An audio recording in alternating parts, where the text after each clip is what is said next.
সকাল, good morning, welcome back to our channel Ritu Papai. কেমন আছো তোমরা? আশা করি যে যেখানে আছো খুব ভালো আছো। আমার কিন্তু শরীরের অবস্থা একদম খারাপ, মানে সর্দি করেছে, গলার এখানে সর্দি, নাকে সর্দি, চারিদিকে পুরো সর্দি বসে আছে, এতটাই শরীরটা খারাপ। তো সকাল এখন বাজে ঘড়ির কাঁটায় 8:45 মতো, আর এখন থেকে আমি আমার ভিডিওটা স্টার্ট করছি। তো এইমাত্র জাস্ট শুয়েছিলাম, উঠলাম, এখন হচ্ছে ফ্রেশ হব, ড্রেস চেঞ্জ করব, আর কি কি করি সারাদিন সবটাই তোমাদের সাথে শেয়ার করব। তোমরা সাথে থেকে। এবারে মা হচ্ছে সমস্ত বাসন টাসন মেজে ফেলেছে, মেজে আর মা গেছে হচ্ছে বাজার করতে, আর আমি এখন হচ্ছে ব্রাশ করব। কিন্তু প্রত্যেকদিন সকালবেলা ঘুম থেকে উঠে আমাদের ঘরে হচ্ছে ব্রাশ খুঁজে পাওয়া যায় না, মানে কোথায় যে চলে যায় বোঝা মুশকিল। এই যে দেখো এখন করব ব্রাশ। এই যে দেখো সকালবেলা কিন্তু ঘুম থেকে উঠে দাঁত মাজতে স্টার্ট করে দিয়েছি। আসলে এই কদিন মানে শরীরটা খুবই খারাপ লাগছে। তো আজকে মোটামুটি একটু ভালো আছি, মানে প্রেগনেন্সি অবস্থাতে ঠান্ডা লাগলে কি যে কষ্ট সেটা আমি এখন বুঝতে পারছি। আসলে কি বলতো, প্রেগনেন্সি অবস্থাতে ঠান্ডা লাগলে বা জ্বর হলে সেরকমভাবে তো কোনো রকম কড়া ওষুধ দেওয়া চলে না, তাই ঘরোয়া পদ্ধতিতে যতটা তুমি সুস্থ হতে পারবে ততটাই তোমাকে সুস্থ হতে হবে। তো ঘরোয়া পদ্ধতিতেই আমি চেষ্টা করছি সুস্থ হবার। তো বাড়িতে আমার মায়ের কাছে আছি বলে আমার মা অনেক কিছু করে করে খাওয়াচ্ছে বা ভাপ নেওয়াচ্ছে যাতে আমার সর্দিটা নেমে যায় বা জ্বর যাতে না আসে। তবে একদিকে কি পরিত্রাণ বলো তো, আমার কিন্তু জ্বর আসেনি, জাস্ট খালি সর্দিটাই এসেছে। আর সর্দিটা কিন্তু বুকে বসেনি, গলা থেকে নাক অবধি পুরো বসে আছে আর পুরো ঝনঝন করছে, আর এত কষ্ট লাগছে। আর আমার মনে হয় পৃথিবীর সব থেকে বেশি কষ্ট মনে হয় এই মানে নাকে সর্দি হলে বা এই প্রেগনেন্সি অবস্থা সর্দিতে। কারণ প্রেগনেন্সি অবস্থায় তো একটা কষ্ট শারীরিক থাকেই, তার সাথে সাথে যদি এরকম সর্দি টর্দি হয় সেই কষ্টটাও কিন্তু আরও দ্বিগুণ পরিমাণ লাগে। আর তোমরা তো দেখতেই পাচ্ছ এখানে কিন্তু আমাদের নলে জল চলে এসেছে, আর জলেতে আমি কিন্তু মুখটা ধুয়ে নিলাম। আর আমাদের যে ট্যাঙ্কের জল, সেই জলটা কিন্তু বেশ কয়েক মাস ধরেই বন্ধ রয়েছে। আসলে আমাদের যে ঘরের কলটা আছে ওই কলটা একটা সাইড পুরো ফেটে গেছে, আর ওটা যদি পাম্প করা হয় বা জল তোলা হয় মোটরের সাহায্যে উপরে, ওটা কিন্তু পুরো একদম ফেটে যাবে এবং মোটর খারাপ হয়ে যাবে। তো সেই জন্য মা কিছুদিন ধরে জল তোলা বন্ধ করে রেখেছে। তো ওই কলটা যখন সারানো হয়ে যাবে তখন উপরে জল উঠবে। তবে কি বলতো, ওই যে অভ্যাস মানুষের সব থেকে খারাপ। আসলে আমাদের এমনই অভ্যাস হয়ে গেছে হাতের সামনে জল পেয়ে পেয়ে, তো এখন একটু অসুবিধেই হয় বলতে পারো। তো কিছু করার নেই, ওটা যখন সারাবে তখনই তো সম্ভব। আর এখানে মুখ টুক ধুয়ে এসে আমি কিন্তু ছাতু খেতে বসে পড়েছি। আজকে সকাল সকাল ছাতুই খাচ্ছি, ছাতু গুলে দিয়েছে মা এখানে। আর আমি কি জানো, ছাতুর সাথে লেবুটা সকালবেলা একদম খেতে পারি না, কারণ লেবু খেলে আমার অ্যাসিডিটি হয়ে যায় সকালবেলা। তো সেই জন্য এখানে শুধুমাত্র আর কি ছাতুটাই খেলাম। আর খেয়ে দিয়ে এখানে বসেছিলাম, মা আমার জামাগুলো উপর থেকে এনে দিল, তো সেগুলোই এখন গোছগাছ করে রাখছি। প্রেগনেন্সি অবস্থাতে মা বাবার কাছে থাকা খুবই ভালো একটা জিনিস।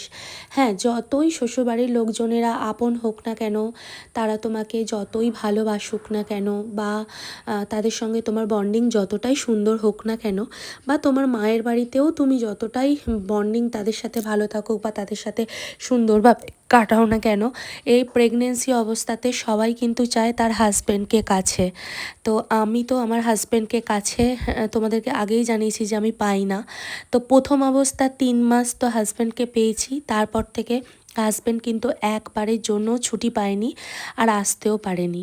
আর সত্যি কথা বলতে কি, আমার ডেলিভারির সময়তেও সে ছুটি পাবে কি না আমরা ঠিক বুঝতে পারছি না। কারণটা তোমাদের সাথে শেয়ার করি। কারণ হচ্ছে তোমাদের হয়তো মনে হতে পারে দাদাভাইয়ের সাথে কি ঝগড়া হয়েছে নাকি, বা বাড়ির কিছু ঝগড়া হয়েছে নাকি। এমনটা কিছুই না। আমার হাজব্যান্ডের হচ্ছে পোস্টিং পড়েছে অন্য জায়গায়। এবার সেই পোস্টিংয়ে যাওয়ার জন্য প্রথম ওদেরকে ওখান থেকে যে ছাড়বে, সেই ছুটিটা যে দেবে ওদেরকে, সেটা কিন্তু এখনও দিচ্ছে না। আর পোস্টিংয়ে যেতে গেলে যারা ফোর্সে জব করে তারা প্রত্যেকেই জানে অনেক কাগজপত্র রয়েছে বা অনেক কিছু ডকুমেন্টস থাকে, সেগুলো সব কিছু ঠিকঠাক করেই কিন্তু তারপর আসতে হয়। আর জার্নি পিরিয়ডসের জন্য ওদেরকে 12 দিনের ছুটি দেওয়া হয়। কিন্তু আমার হাজব্যান্ডের সেই আজ 2 মাস ধরে ছুটি পাবে করে কিন্তু ছুটি পাচ্ছে না। আর এই 2 মাস ধরে অপেক্ষা করে কিন্তু আমার দিনগুলো কেটে যাচ্ছে। তবে তোমাদের দাদাভাই আমার যখন প্রেগনেন্সির 3 মাস চলে তখনই কিন্তু ছুটিতে এসেছিল। তারপর থেকে কিন্তু এখনও ছুটিতে আসেনি। তো ডেলিভারির সময়ও কিন্তু আমার আস্তে আস্তে সামনে এগিয়েই আসছে। তো সেই জন্য প্রচণ্ড টেনশানে আছি। আসলে কি বলো তো, যে সময়গুলো খারাপ যায় সেই সময়গুলোতে মনে হয় হাজব্যান্ড যদি পাশে থাকে তাহলে কারোরই প্রয়োজন হয় না। আর তাছাড়াও এই রকম অবস্থাতে প্রত্যেকটা হাজব্যান্ডই তার স্ত্রীকে একবার হলেও দেখতে চায়, বেবি মুমেন্টগুলো ফিল করতে চায়। তো আমাদের এইসব জিনিসগুলো না একদমই হয় না। যারা ফৌজান বা ফৌজির ফ্যামিলি রয়েছে তারা কিন্তু প্রত্যেকেই জানে যে এইভাবেই কিন্তু আমাদের জীবনটা আস্তে আস্তে কেটে যায়, আর কোনো কিছুই তাদেরকে ফিলও করা হয় না। আর একসঙ্গে থাকতে চাইলেও আমরা কিন্তু এইভাবে থাকতে পারি না। তো যাই হোক, এখানে কিন্তু আমি সমস্ত কিছু সব কিছু মায়ের আনাজ টানাজ কেটে এখন মুড়ি খেতে বসে পড়েছি। আর আলুর সবজি বানিয়েছিলাম, তো ওই আলুর সবজি দিয়ে শসা, পেঁয়াজ, কাঁচা লঙ্কা দিয়ে মুড়ি খাবো। আর জানোই তো আজকে সানডে, আর সানডেতে কিন্তু চিকেন হলে এরকম মায়ের বাড়িতে থাকলে মা কিন্তু আমাকে 2 পিস করে চিকেন তুলে দেয়। এটা আজকের বলে না, এটা প্রথম থেকেই, আর প্রত্যেকটা বাড়িতেই আশা করি এই জিনিসটাই হয়। তো আমার বাড়িতেও অন্যথা কিছুই নেই। তো আমি যেহেতু দুপুরবেলা স্নান টান করে একটুখানি রেস্ট করছিলাম, তো তখন দেয়নি। এখন স্নান টান করে বসে থাকতে মা বলছে যে এনে চিকেন কষা তোর জন্য তুলে রেখেছি, এটা খেয়ে নে। আর এই স্বাদটা সত্যি একদম অতুলনীয়।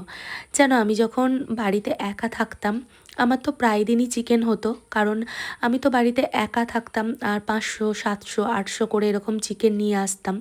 কিন্তু সেই চিকেনের টেস্টটা পেতাম না এখন যে টেস্টটা পাই। আসলে সকলে মিলে খাওয়ার যে মজা, সেই মজাটা একা খাওয়াতে কিন্তু একদমই নেই। তো আমার এখানে চিকেন খাওয়া দেখে অনেকেই হয়তো নাক সিটকাবে, মানে আমার শ্বশুরবাড়ির লোকজনেরা অনেকেই যারা ভিডিও দেখে। তবে আমার কিন্তু কিছু করার নেই, কারণ আমি প্রথম থেকেই এই সমস্ত খেয়ে অভ্যস্ত। আর তাছাড়া এখন প্রেগনেন্সি অবস্থাতে এইসব কিন্তু একটু খাওয়াও দরকার, কারণ এতে হচ্ছে প্রোটিন প্রচুর পরিমাণ থাকবে এবং বাচ্চা প্রোটিনটাও ঠিকমতো পাবে। খাওয়া দাওয়া করতেও বসে পড়েছি। এখন হচ্ছে ঘড়ির কাঁটায় প্রায় 2:30, 3টের মতো বাজে। তো মা এখানে রান্না করেছিল ভাত, ঘি করলা ভাজা, চিকেন হয়েছে, শাক ভাজা হয়েছে, আর সঙ্গে ছিল লেবু। আমার সবথেকে বাপের বাড়ি এসে ভালো যেটা লাগে সেটা হচ্ছে আমাকে নিজেকে বেড়ে খেতে হয় না, নিজেকে রান্না করে খেতে হয় না। সবটাই কিন্তু আমার মা আমাকে বেড়ে দেয় এবং সব কিছু রান্নাবান্না করে মুখের সামনে জুগিয়ে দেয়। তবুও যেন কোথায় একটা মানে অপূর্ণতা রয়ে গেছে। আমার সব সময় মনের মধ্যে মনে হচ্ছে যে আমার হাজবেন্ডটা কবে আসবে, তাকে আমি কবে দেখব। আমার হাজব্যান্ডকে যেন আমি অনেক দিন হয়ে গেছে দেখেছি, আজ কত দিন হয়ে গেছে তাকে দেখি না। তো সেই জন্য আমার মনটা প্রচণ্ড খারাপ। আর এখানে খাওয়া দাওয়া করে নিয়েছি, নিয়ে কিন্তু উপরে যাচ্ছি। উপরেতে আমাদের এসিটা লাগানো হয়েছে, তো সেই জন্য উপর ঘরে গিয়ে দুপুরবেলাটা একটু শুই, তারপর কিন্তু সন্ধেবেলা নেমে আসি। গুড ইভিনিং বন্ধুরা, এখন প্রায় ওই সন্ধে নামবো মতো হয়ে গেছে। ঘড়ির কাঁটায় এখন ওই 6টা 10-15 মতো হয়ে গেছে। আর মানে মুখ টুক ধুয়ে চুল টুল বেঁধে আমি এসে গেছি আমাদের ছোট ছাদে, মানে আমাদের ঘরের সঙ্গেই আর কি রান্নাঘরের সাইডটা একটা ছোট্ট ছাদ মতো রয়েছে।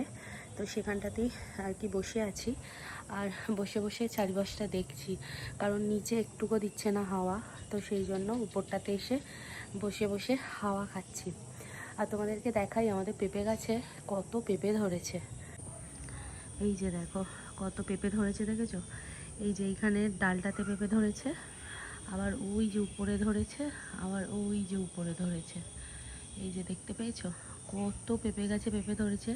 কিন্তু আমার তো এখন পেঁপে খাওয়া যাবে না, তো সেই জন্য আর কি পেঁপে এখন খেতে পারবো না, এই দেখে দেখেই রাখতে হবে। আর এটা হচ্ছে আমার কাকাদের বাড়ি, এই যে এটা হচ্ছে কাকাদের বাড়ি, আর তারই সামনের দিকে আমাদের এই যে ছোট ছাদ, এই যে দেখো। তো এখন হচ্ছে প্রায় রাত্রি 8:30টার মতো বাজে, আর এত পরিমাণ আমার সর্দি করেছে, সর্দির জন্য নাক আর এই যে গলা পুরো অবস্থা খারাপ আমার। তো মা এইমাত্র জাস্ট গরম জল করে নিয়ে এসে দিল আমাকে, তো আমি ভাপ নিলাম। ভাপ নেওয়ার পর আপাতত এখন চোখ, গলা এগুলো একটু হালকা হালকা লাগছে। তো প্রচুর আর কি সর্দি করে গেছে এই কদিন ধরে। এসিতে শুয়েছি, তার সঙ্গে সঙ্গে বড় পাখা ফ্যান আছে সেটাকে চালিয়ে শুয়েছি। তো প্রচুর ঠান্ডা লেগে গেছে, ঠান্ডাতে পুরো নাক ফাঁকের অবস্থা খুব খারাপ। কালকে তোমাদেরকে আমার মানে কনসিভ হওয়ার কিছুটা অংশ বলেছি, বাকি অংশটা তোমাদের সাথে আস্তে আস্তে সবটাই শেয়ার করব। তার আগে তোমাদেরকে বলি, যারা কনসিভ করতে চাইছো বা কনসিভ অনেক বছর ধরে করতে পারছো না, তারা অনেকেই শুধুমাত্র মানে ভগবানের দৌড় ধরে যে বসে থাকবে সেটা কিন্তু একদম করো না। কারণ এখানে ডক্টরটাও মেন ইম্পর্টেন্ট। মানে ভগবানকে তো ডাকো, তার সঙ্গে সঙ্গে কিন্তু ডক্টরকেও ডাকো। এবং হচ্ছে যে সমস্যাটা আমার ডাক্তারের সঙ্গে সঙ্গে মানে আমার আর কি মানে সমস্যা হয়েছিল সবটাই তোমাদেরকে আমি আস্তে আস্তে জানাবো। তোমরা সাথে থেকো, ভিডিওগুলো দেখো, তোমরা বুঝতে পারবে মানুষ কতটা ক্ষতিগ্রস্ত হয়, তারপর মানুষের কত বড় বড় ক্ষতি করে দেয়। তো আমি ভালো সেখান থেকে ফিরে এসেছি। অনেকেই আছে যারা বুঝতে পারে না, তো আস্তে আস্তে তোমরা আমার ভিডিওগুলো দেখলেই বুঝতে পারবে।